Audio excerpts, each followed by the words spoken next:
There's a lot of bad news and doom and gloom out there about the economy and the real estate market. What I'm going to share with you today is that according to the data, 2025 is by far the best time to buy real estate, especially here in the state of Hawaii. So I'm going to give you 3 reasons why 2025 is the absolutely best year to buy real estate that we've seen in a very long time.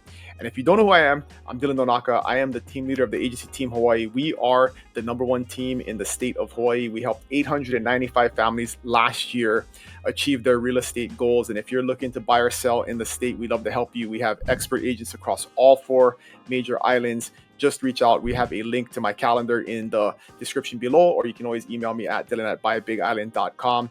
And we'll reach out, get in touch, and see how we can help. All right, so into the 3 reasons why 2025 is the best time to buy real estate in the last 5 years. Reason number 1 is less competition. Very, very simple. There is less demand now than there has been in a very long time, and that has cooled off the frenzy, right? We remember those years where there was multiple offers on every property and every property is getting bid up. That no longer happens. As a buyer, because there is less competition and less demand, you have a lot more ability to negotiate for price, repairs, even credits to buy down your interest rate if interest rate is something that you're worried about.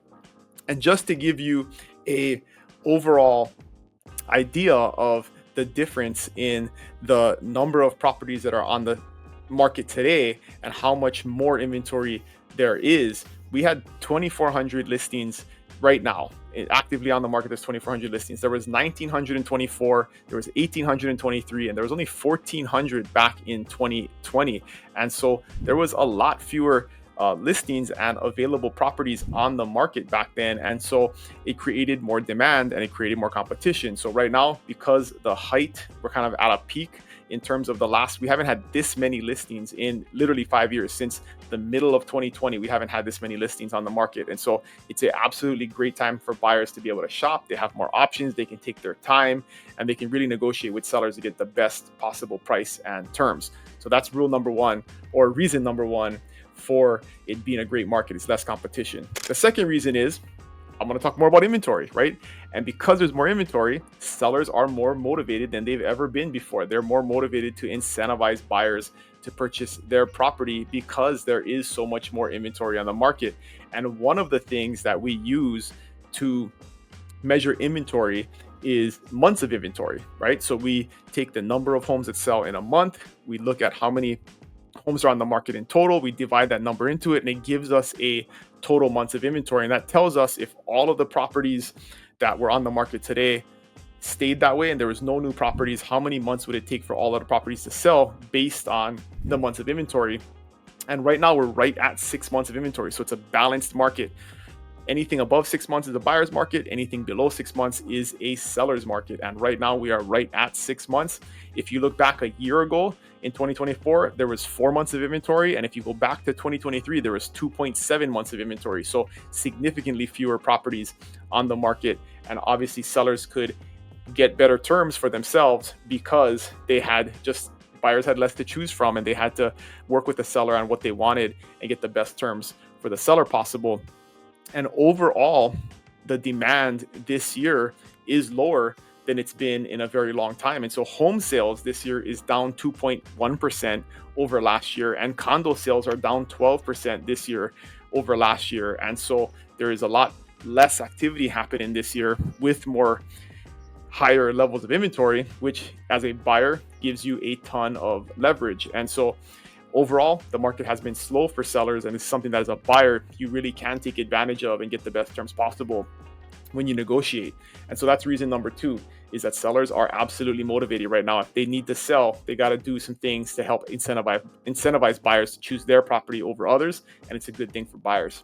If you're looking to relocate here on the Big Island, I want to share with you a resource that we put together. Over 80 agents from my team, expert agents here on the Big Island, put together a relocation guide that will help you evaluate all of the important factors that you want to take into account before you move here to the Big Island. School districts, healthcare, employment, all of the things that you got to think about, we put into one home buyer's guide that will help you figure out what is best when you start this relocation process here to the Big Island. So if you want this guide, just click on the link below, fill out the form. We will send you the guide for free. And if you want to take the next steps and have a conversation with us, we'd be happy to help.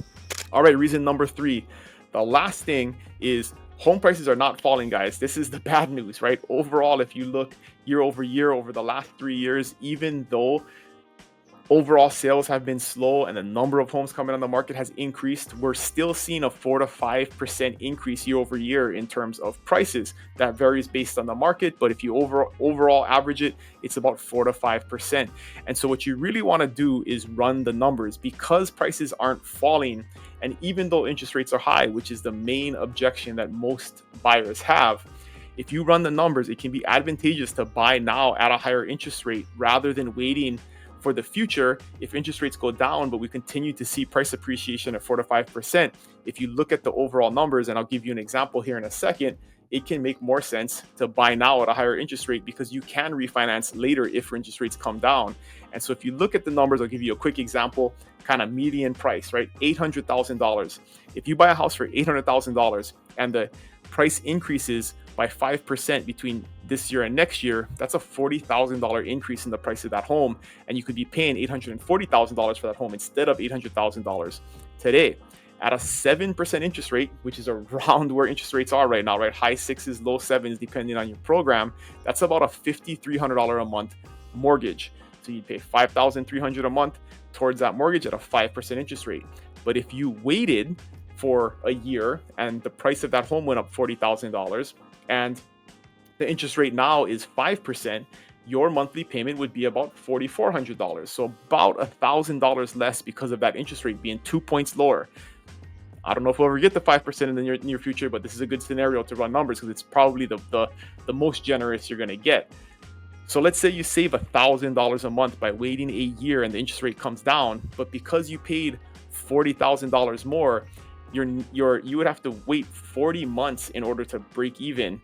And you could have started earlier and think about, hey, if I only pay $1,000 more a month for 12 months and then I refinance, I'm really actually saving like $28,000 because the increase in the price of the home is not something I had to deal with. I locked in that lower price of the home at the higher interest rate. In the future, I refinance, I get the lower interest rate, but I have the price of the home locked in and I don't have to deal with the year over year increase in the price of homes. So this is an important consideration, is even though home prices are not falling, you can always refinance in the future. And this is the time when you want to buy if you are a buyer, because you want to lock in that home price today. You can always deal with the interest rate in the future, and really waiting may not save you any money and could cost you a significant amount. If you wait 2 years, it could be $80,000 more for the house than it was today in this scenario. So those are your 3 reasons why now is a great time to be a buyer. If you have any more questions or you want to do a consultation and learn more about the market and exactly where you're interested in buying, reach out. We have a link to my calendar in the description below, or you can always email me at dylan@buybigisland.com, and I'd be happy to do a consultation with you. Appreciate you guys always watching. Let me know if you have any questions. I'll see you guys next week. Aloha.